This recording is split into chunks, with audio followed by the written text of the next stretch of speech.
Pensemos en una España que, en un lapso muy corto de tiempo, comienza a desplegar miles de kilómetros de carreteras asfaltadas. Carreteras por las que apenas circulan coches, por cierto. Exacto, apenas había coches. Y un país donde un régimen autoritario, de corte profundamente conservador, se sienta a negociar salarios directamente con los sindicatos socialistas. Y todo ello mientras se financia un crecimiento espectacular mediante una deuda pública que no deja de engordar en la sombra.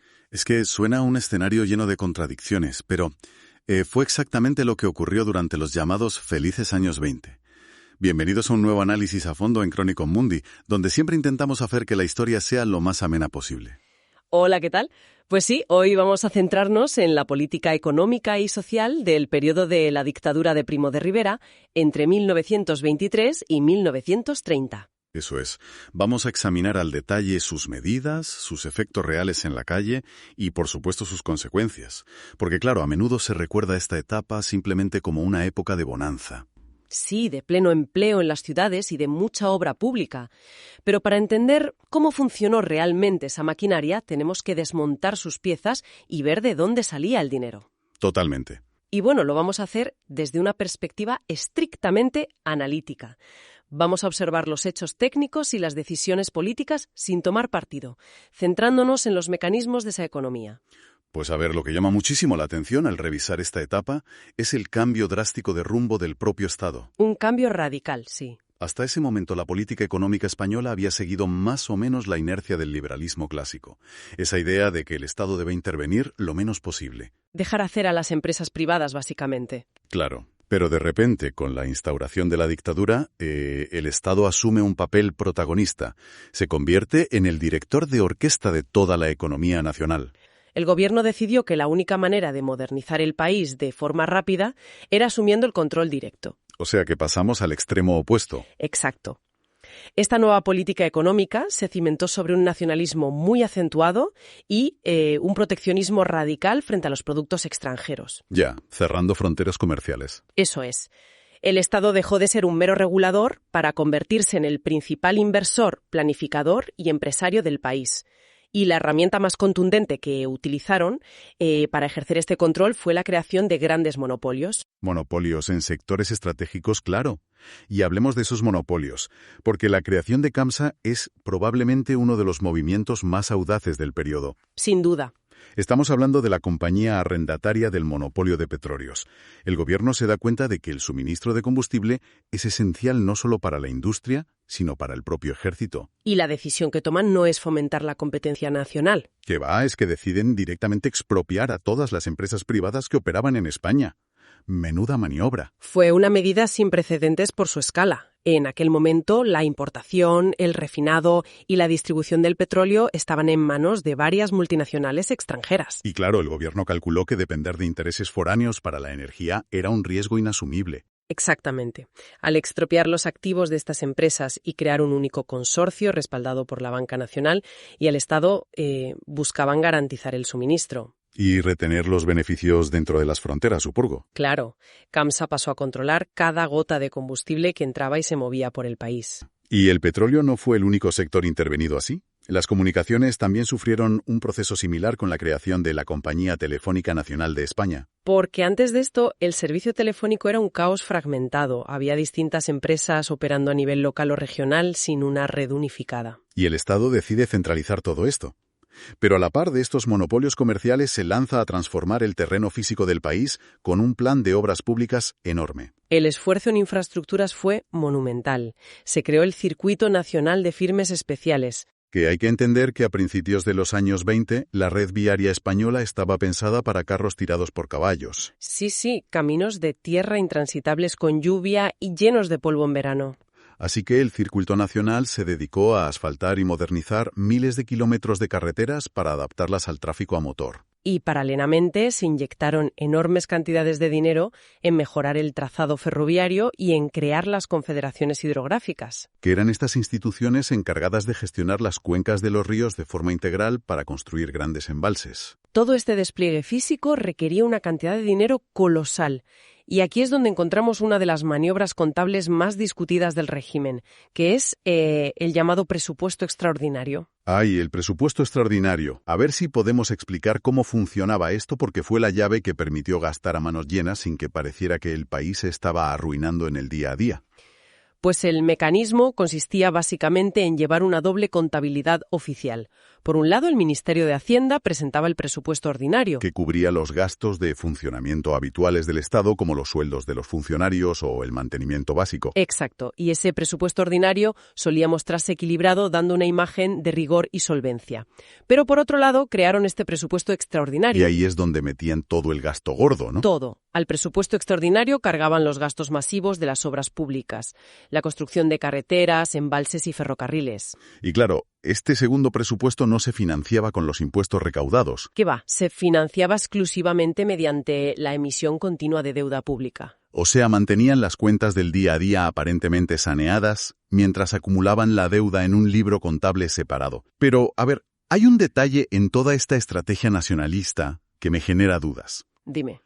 Si el régimen tenía un discurso tan centrado en proteger lo español, en crear monopolios nacionales y evitar la dependencia del exterior, ¿por qué dependieron tanto de la tecnología y el capital extranjero en los momentos críticos? ¿Te refieres a empresas concretas? Claro, porque para montar esa gran red de la telefónica, llamaron a la ITT estadounidense, y para levantar la industria del automóvil, tuvieron que importar patentes y maquinaria de fuera.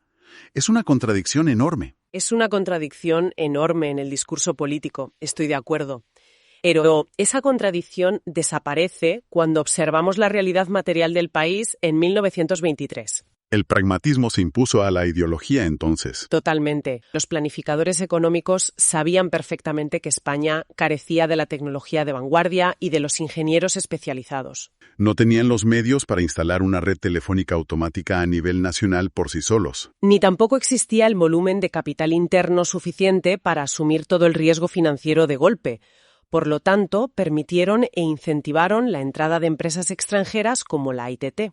Pero les pondrían condiciones, supongo. Sí, bajo la estricta condición de que crearan filiales registradas en España, dieran empleo a trabajadores locales y se sometieran a la regulación del Estado. Ya veo, o sea, priorizaron la rapidez de la modernización tecnológica por encima de la pureza nacionalista del capital. Eso es. Y ese pragmatismo tecnológico y esa inyección masiva de dinero público tuvieron un efecto innegable en el tejido productivo. Los datos de la época marcan un antes y un después. De hecho, muchos historiadores económicos señalan que en estos años se logró romper con una dinámica de estancamiento que parecía eterna en España. Se rompió lo que se define técnicamente como la causalidad circular del atraso económico. Que es un concepto interesantísimo. Este fenómeno donde una baja demanda de consumo impide que la industria invierta y crezca. Exacto. Al no haber crecimiento industrial, no se generan empleos bien remunerados y los salarios bajos perpetúan la baja demanda. Es un bucle. Y para salir de ese bucle se necesita un impulso externo muy fuerte. Y ese impulso fue la demanda garantizada por el Estado a través de las obras públicas y la adopción de una tecnología revolucionaria en aquel momento, que fue la electricidad. Es que la electricidad cambió las reglas del juego por completo. Las nuevas confederaciones hidrográficas no solo sirvieron para regar los campos, sino que permitieron la proliferación de saltos de agua para generar energía hidroeléctrica a gran escala. Y esto abarató enormemente el coste de hacer funcionar una fábrica frente a la dependencia tradicional del carbón. Claro. Un carbón que en España era de baja calidad y muy caro de extraer. La reducción de los costes energéticos es el factor multiplicador de esta época. Cuando la electricidad llega a las fábricas y reduce el coste de producción, esos márgenes de beneficio se reinvierten. Las empresas empiezan a diversificar, claro. Sí, ya no solo vemos un crecimiento en las industrias de bienes de consumo tradicionales, como el sector textil catalán o la industria alimentaria. Empezamos a ver un trasvase hacia la industria pesada y de bienes de equipo. Y los volúmenes de producción industrial de esos años lo demuestran, ¿eh? La producción de cemento artificial, que era esencial para todas esas carreteras y presas, se duplicó. Y la siderurgia, la producción de acero, alcanzó niveles récord impulsada por los pedidos de raíles para los trenes y vigas para la construcción. Y también nacen subsectores nuevos, como la industria electroquímica, que empezó a fabricar abonos artificiales a gran escala utilizando esa electricidad barata. o la incipiente industria de transformados metálicos. El resultado fue una base industrial mucho más diversificada y compleja. España cortó una parte significativa de la distancia tecnológica que la separaba de países como Francia o Alemania. Pero claro, hay que examinar cuidadosamente quiénes fueron los receptores reales de este progreso económico, porque la distribución de la riqueza estuvo muy lejos de ser uniforme. Muy lejos, sí. Y eso es fundamental abordarlo. Tenemos fábricas electrificadas, ciudades que crecen y carreteras nuevas. Pero a ver, ¿qué pasó con el resto del país? O sea, ¿se trasladó esta modernización industrial al mundo rural, donde todavía vivía y trabajaba la inmensa mayoría de la población? Pues la respuesta a esa pregunta revela la mayor debilidad estructural de este modelo. La agricultura quedó completamente relegada de los planes de modernización general. Vaya, o sea que el campo quedó olvidado. El Estado sí intervino en el campo, pero lo hizo de forma muy selectiva, favoreciendo exclusivamente a los cultivos comerciales destinados a la exportación. Como los grandes productores de vino, el aceite de oliva o la fruta, ¿no? Exacto. Estos sectores se interesaban porque vendían fuera y aportaban las divisas extranjeras que el gobierno necesitaba desesperadamente para importar maquinaria industrial. Claro, necesitaban moneda extranjera. Y mientras tanto, la agricultura tradicional y cerealista, la de las dos Castillas, Andalucía o Extremadura, se quedó al margen. Completamente al margen. Las estructuras de propiedad de la tierra, especialmente los inmensos latifundios del sur, no sufrieron ninguna reforma. Donde miles de jornaleros vivían en condiciones de pura subsistencia. El Estado no intentó redistribuir la tierra ni invertir en maquinaria agrícola para el pequeño campesino. Y al ignorar las necesidades de esa población rural mayoritaria, la brecha de desarrollo se ensanchó de forma dramática. Es que los trabajadores de las ciudades industriales vieron aumentar ligeramente sus salarios reales y accedieron a nuevos servicios. Mientras que grandes zonas del campo español permanecieron ancladas en niveles de productividad y condiciones de vida propias del siglo anterior, esta asimetría generó un desequilibrio interno enorme. Y precisamente al concentrar el desarrollo en los polos urbanos e industriales, surgió otro reto inmenso para el régimen, que es cómo controlar a esa creciente masa de obreros industriales. Porque veníamos de unos años previos a 1923 marcados por una violencia laboral extrema. Sí, huelgas salvajes, cierres patronales, pistoleros. El nuevo gobierno necesitaba asegurar que las fábricas produjeran sin interrupciones. Y para lograrlo, implementaron un sistema de relaciones laborales completamente inédito en España. Diseñaron una estructura llamada la Organización Corporativa Nacional.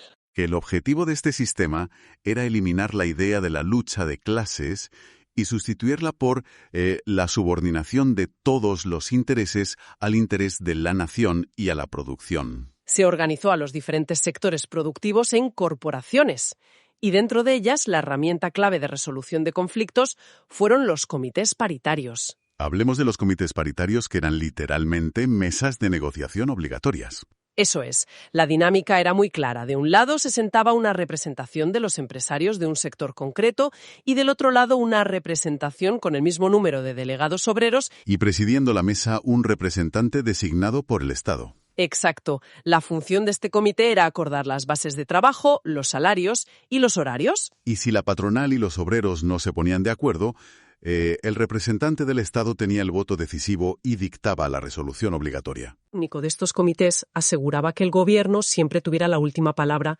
sobre las condiciones laborales. Pero lo verdaderamente excepcional de este modelo no fue su estructura legal, sino quién decidió participar en él. Ah, sí. Esto es clave. El régimen dictatorial consiguió la colaboración directa de la Unión General de Trabajadores, la UGT. El gran sindicato de orientación socialista. Es un dato que siempre genera mucha sorpresa al revisar la época. A ver, ¿cómo es posible que un movimiento obrero de base marxista y socialista acepte integrarse en el aparato de un gobierno militar, autoritario y de derechas? Pues por pura supervivencia pragmática. O sea que a cambio de sentarse en los comités paritarios y acatar el arbitraje del Estado, consiguieron monopolizar la representación laboral. Preservaron su estructura organizativa y arrancaron concesiones materiales directas para sus afiliados. Y la combinación de esta participación socialista y el arbitraje estatal produjo resultados estadísticos contundentes en la reducción de la conflictividad. Las cifras son brutales. En el año 1923, Antes de la instauración del sistema, se habían registrado 458 huelgas de importancia. Y en 1929, en pleno apogeo de los comités paritarios, la cifra cayó a solo 96 huelgas.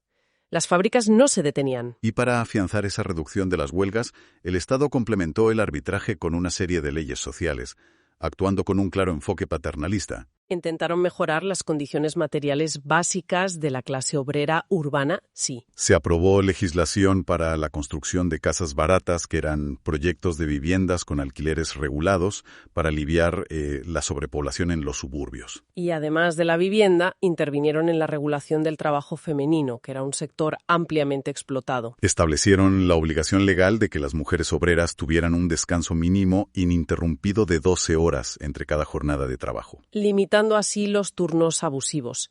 También se implantó el seguro obligatorio de maternidad financiado parcialmente por el Estado, los patronos y los propios trabajadores. Que garantizaba atención médica gratuita durante el parto y un periodo de descanso remunerado. Y, todo esto suena a un avance social enorme. Lo parece, sí. Pero no podemos quedarnos solo con la lectura positiva de las casas baratas y los comités. Hay que analizar el coste político de esta paz social. Porque este sistema no era optativo ni estaba abierto a todas las corrientes ideológicas. Para nada. Mientras la UGT negociaba en los comités, otras fuerzas laborales sufrían una persecución implacable. El sistema funcionaba sobre una dualidad muy estricta. Integración para los que colaboraban y represión total para los que se oponían. El movimiento anarcosindicalista de la CNT, que tenía una enorme implantación en Cataluña y Andalucía, se negó a participar en los órganos del Estado. Al igual que los incipientes grupos comunistas, y la respuesta del régimen fue fulminante. Ilegalizó sus organizaciones, clausuró sus sedes, prohibió su prensa y encarceló o exilió a sus principales líderes. Ya veo. O sea que la paz en las fábricas se mantuvo gracias a las concesiones de los comités paritarios. Sí, pero también gracias a la eliminación policial de cualquier disidencia sindical que no pasara por el aro del corporativismo. Exactamente. Se combinó arbitraje estatal con represión sistemática. Bueno, pues hemos visto la inversión faraónica en carreteras y monopolios, la industrialización y esta paz laboral subvencionada y vigilada. Todo este enorme edificio estatal funcionaba a pleno rendimiento. Pero la factura de los materiales se iba acumulando. Claro. Y finalmente llegamos al punto de inflexión donde las matemáticas se imponen a la voluntad política, el colapso financiero que pondría fin al régimen. Es que el talón de Aquiles de todo el sistema fue desde el primer día la financiación. Como analizamos antes, el famoso presupuesto extraordinario ocultaba el coste real del desarrollo. El Estado había estado emitiendo títulos de deuda sin parar para pagar el asfalto, las presas y la compra de empresas. Y las cifras ilustran la magnitud del problema, ¿eh? La deuda pública en circulación pasó de unos 17.000 millones de pesetas en 1923 a rozar los 23.000 millones a finales de la década. Era un volumen de pasivo que los ingresos ordinarios del Estado ya no podían soportar de ninguna manera. Imposible.